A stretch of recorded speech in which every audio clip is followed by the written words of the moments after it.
నిన్ననే పోలింగ్ అయిపోయింది. పూర్తి ఫలితాలన్నీ కూడా ఈవీఎంలో భద్రపరుచున్నాయి. జూన్ 4వ తారీఖు నాడు ఫలితాలు రాబోతున్నాయి. ముందుగా ఓటింగ్ లో పాల్గొనడానికి ఓటు హక్కు వినియోగించుకున్న ప్రతి ఓటర్ మహాశయునికి హృదయపూర్వక ధన్యవాదాలు, కృతజ్ఞతలు. ప్రజాస్వామ్య దేశంలో ఓటు హక్కు వినియోగించుకోవాల్సిన బాధ్యత ప్రతి ఒక్కరి మీద ఉంది. అందరూ కూడా ప్రతి ఒక్కరికి కూడా హృదయపూర్వక ధన్యవాదాలు, అభినందనలు. ముఖ్యంగా నరేంద్ర మోడీ గారిని ప్రధానమంత్రి చేయాలని చెప్పి ఆలోచనతో భారతీయ జనతా పార్టీకి ఓటేసినటువంటి ప్రతి ఒక్కరికి హృదయపూర్వక ధన్యవాదాలు. పార్టీ గెలుపు కోసం, నరేంద్ర మోడీ గారిని ప్రధానమంత్రి చేయడం కోసం, ఎంపీగా గెలిపించడం కోసం కష్టపడి పనిచేసినటువంటి పార్టీ కార్యకర్తలకు, పార్టీ అభిమానులకు, శ్రేయోభిలాషులకు,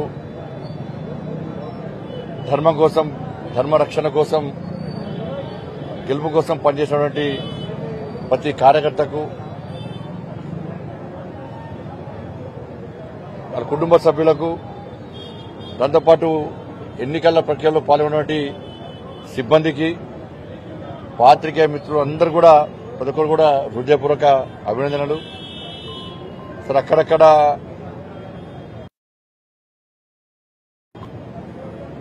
కొంతమంది పోలీసు అధికారులు, ఉన్నతాధికారులు చాలా పర్ఫెక్ట్, బాగా బ్రహ్మాండంగా పనిచేశారు. ఉన్నతాధికారుల కళ్ళు కప్పి కొంతమంది అక్కడక్కడ పోలీసు అధికారులు గతంలో టీఆర్ఎస్ పార్టీ ఏ విధంగా వాళ్ళ గుప్పెట్లో పెట్టుకున్నదో సేమ్ అదే పందాతోని చాలా ప్రాంతాల్లో భారతీయ జనతా పార్టీ కార్యకర్తల మీద లాఠీ చార్జ్ చేయడం, భారతీయ జనతా పార్టీ కార్యకర్తలను అరెస్ట్ చేయడం. సరే, వెంటనే ఫోన్ చేసిన వెంటనే ఉన్నత స్థాయి అధికారులు స్పందించడం దాన్ని ఏమనలేదు. కానీ జరిగింది. అయినప్పుడు పార్టీ కార్యకర్తలు ప్రజాస్వామ్యబద్ధంగా ఎన్నికల నిబంధనలు లోబడి కష్టపడి పనిచేశారు. తప్పకుండా గెలుస్తామన్న విశ్వాసం, నమ్మకం మాకుంది. ఉన్నటువంటి వాతావరణం చూస్తూ ఉంటే మరొకసారి ప్రతి ఒక్కరు కూడా హృదయపూర్వక ధన్యవాదాలు. ఎన్నికల ప్రక్రియ అయిపోయింది. సరే, ఎన్నికల కోడ్ జూన్ 4 వరకు ఉండొచ్చు. కాంగ్రెస్ పార్టీ ప్రభుత్వం ఇక తిట్టేదంతా తిట్టింది, అయిపోయింది. నరేంద్ర మోడీ గారిని, అమిత్ షా గారిని, భారతీయ జనతా పార్టీని, మా నాయకులను ఎంత తిట్టాలో అంతకంటే ఎక్కువనే తిట్టారు. కడుపులో ఉన్నదంతా బయట తీశారు. వాళ్ళ కసి అంతా తిట్ల పురాణంతోని ఫుల్ టైంపాస్ చేశారు కాంగ్రెస్ పార్టీ నాయకులు, ఢిల్లీ నుంచి గల్లీ వరకు. తిట్టిన తిట్టకుండా తిట్టరాని తిట్లు కూడా తిట్టారు. ఈ గుడ్డు అన్నారు, ఆ గుడ్డు అన్నారు, అన్ని అన్నారు. సరే, అన్ని భరించారు. మీరు తిట్టిన తిట్లకు ప్రజలు నిర్ణయం ప్రకటించబోతున్నారు జూన్ 4వ తారీఖు నాడు. కానీ ప్రజాస్వామ్య దేశంలో ఎన్నికల ప్రక్రియ ప్రశాంతంగా, ప్రజాస్వామ్యబద్ధంగా సాగాల్సిన అవసరం ఉంది. కానీ రాజకీయ పార్టీ నాయకులు స్థాయి దిగజార్చుకొని, ముఖ్యంగా అధికార పార్టీ నాయకులు వాళ్ళ స్థాయి దిగజార్చుకొని ఇవాళ ఏ విధంగా తప్పుడు ప్రచారం చేసి ఎన్నికల్లో గెలవడమే లక్ష్యం. వాళ్ళకు అబద్దాలు ఆడాలి, శాంతి భద్రత సమస్య సృష్టించాలి, పేదలు టెన్షన్ వాతావరణం పెట్టాలి, పేదల బతుకులని కూడా లేనిది ఉన్నట్టు అన్నని విషయాలను అన్నట్టు వాళ్ళు ఎన్ని ఏళ్ళనో అన్ని వేషాలు వేసారు, అన్ని నాటకాలు మాట్లాడారు. అదే వాళ్ళ వాడిన భాష, వాళ్ళ పార్టీని అబద్ధాలు అసహించుకున్న వాళ్ళ వ్యవహార శైలే కాంగ్రెస్ పార్టీ కుంప ముచ్చబోతున్నది.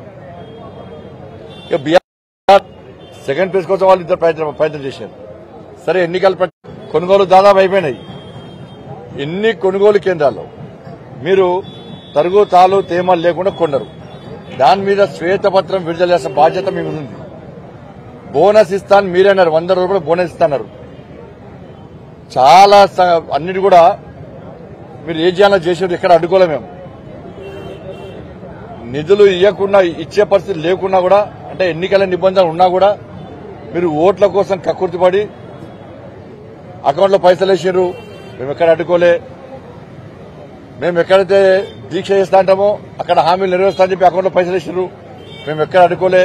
ఎట్లా పేదలు బాగుపడాలి, కనీసం ఎన్నికల సందర్భంలోనన్నా వాళ్ళకు ఇంత న్యాయం జరగాలని చెప్పి మేము సహకరించినాం.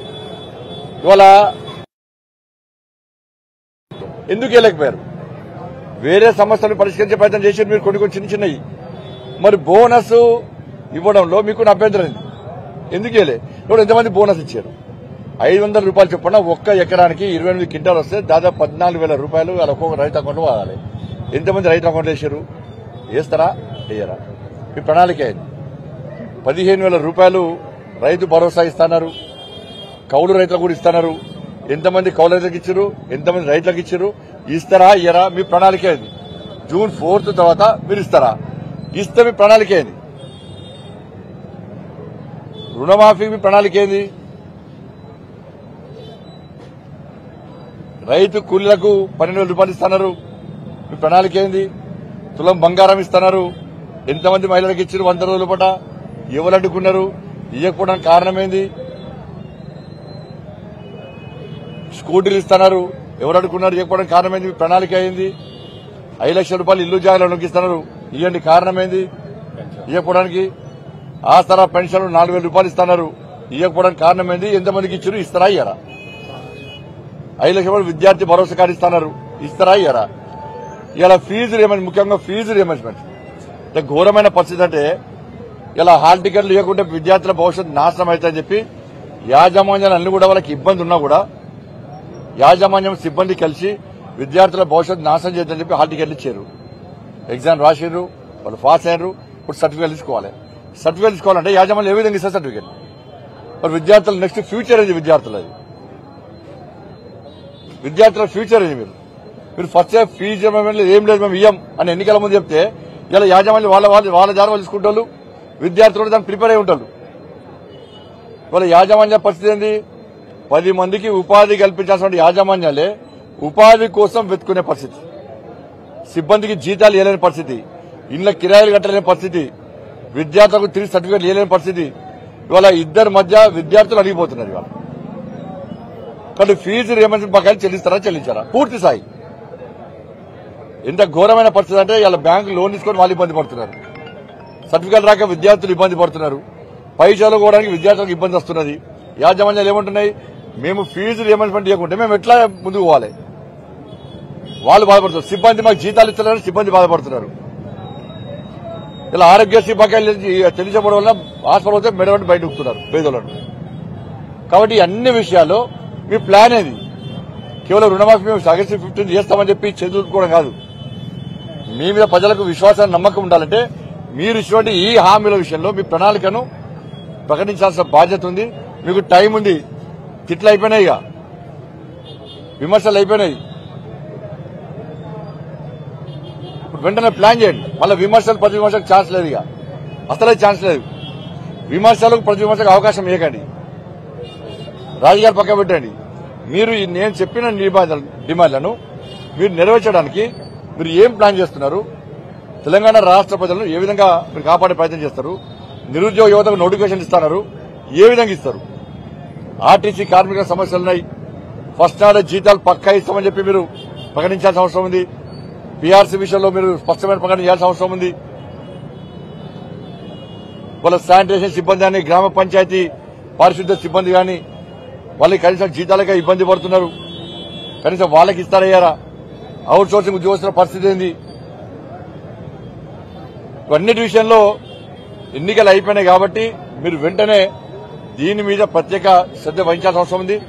మళ్ళీ వేరే ఎన్నికలు వస్తాయి, దాని తర్వాత చేస్తామంటే ఎట్టి బస్సులో భారతీయ జనతా పార్టీ వదిలిపెట్టే ప్రసక్తి లేదు. ఎన్నికల తర్వాత క్షేత్రస్థాయిలో ప్రతి భారతీయ జనతా పార్టీ కార్యకర్త మా కిషన్ రెడ్డి గారి నేతృత్వంలో, వారి ఆలోచన మేరకు, వారి యొక్క సూచనల మేరకు, వారి నేతృత్వంలో క్షేత్రస్థాయిలో పక్కా మేము కార్యకర్తలు ఫైట్ చేస్తాం. మీరు హామీలు నెరవేర్స్తే తప్పకుండా మీరు సహకరిస్తాం. హామీలు నెరవేర్చకుంటే ఏ విధంగా ప్రజల్లో కూడా చైతన్యం కలిగించాలో ఆ విషయంలో పక్కా మేము ముందుకు వచ్చే ప్రయత్నం చేస్తాం. మరొక్కసారి మమ్మల్ని ఆశీర్వదించినటువంటి ప్రజలందరూ కూడా కష్టపడి దాదాపు 3 నెలల పాటు నేను ప్రజాహితయాత్ర చేసిన ఎండాకాలంలో కూడా ప్రజాహితయాత్రతో పాటు ఎన్నికల ప్రచారంలో పోలింగ్ బూత్ స్థాయిలో ప్రజలను కలిసి ఒక్కొక్క ఇంటికి 4 సార్లు వెళ్లి ఓటును రిక్వెస్ట్ చేసినటువంటి భారతీయ జనతా పార్టీ కార్యకర్తలకు నాయకులకు కొంతమంది ఇతర ప్రాంతాల నుంచి కూడా వచ్చి ఇక్కడ పనిచేశారు, స్వచ్ఛందంగా పనిచేశారు. బయటికి రాకుండా కూడా కొంతమంది ఇండైరెక్ట్ గా పనిచేశారు. ఉద్యోగస్తులు, ఉపాధ్యాయులు మా కోసం పనిచేశారు ఇండైరెక్ట్ గా. అన్ని వర్గాల ప్రజలు ఇలా కష్టపడి పనిచేశారు. వాళ్ళందరూ కూడా హృదయపూర్వక ధన్యవాదాలు. ఎందుకంటే బీఆర్ఎస్ పార్టీ కేసీఆర్ వచ్చి కర్మేర్కి వచ్చి తురుకోలందరినీ ఒకటి కావాలి, బండి సంజయ్ని ఓడగొట్టా అని చెప్పి కేసీఆర్ పెద్ద పిలుపునిచ్చిండో, ఇలా హిందువులందరూ ఒక్కడైతే ఏ విధంగా ఫలితాలు వస్తాయో దాన్ని 4వ తారీఖు నాడు కరీంనగర్ పార్లమెంటు నియోజకవర్గంలోని హిందూ సమాజం చూపెట్టబోతుంది. ఆ షాక్ తిని కేసీఆర్ తట్టుకుంటాడా జాగ్రత్తగా ఉండాలి. ఇటుపక్క అటుపక్క డాక్టర్లను పెట్టుకో. ఎందుకంటే నువ్వు 100 సంవత్సరాలు బతకాలని కోరుకునేటువంటి వ్యక్తులు మేము. కొంచెం 4th నాడు చాలా జాగ్రత్తగా ఉండు. ఎందుకంటే కరీంనగర్ నియోజకవర్గ ప్రజలు షాక్ ఇవ్వబోతున్నారు, ట్రీట్మెంట్ చేయబోతున్నారు. ఇంకోసారి ఒక వర్గాన్ని కొమ్ముగాయకు, హిందువులను ఎప్పుడు రాచి రంపాన పెట్టకు, హిందువుల మనోభావాలు దెబ్బతీయకు, ఒక వర్గానికి జోకే ప్రయత్నం చేయకు. నువ్వు హిందువులు బొందుగాలను ఏ విధంగా బొందబెట్టిరో ఇప్పుడు నువ్వు చేసిన వ్యాఖ్యలు ఇలా కరీంనగర్ పార్లమెంట్ నియోజకవర్గంలో ప్రతి హిందూ ఇలా ఓటుకు వినియోగించుకున్నారు. కానీ కాంగ్రెస్ పార్టీ, బీఆర్ఎస్ పార్టీలు ఒక వర్గానికి కొమ్ముగాసే విధానానికి వ్యతిరేకంగా ప్రజలు తీర్పిచ్చారు. కాబట్టి 4వ తారీఖు జరిగినటువంటి ఫలితాలను చూసి షాక్ గురవుతారు. ధన్యవాదాలు. Sorry later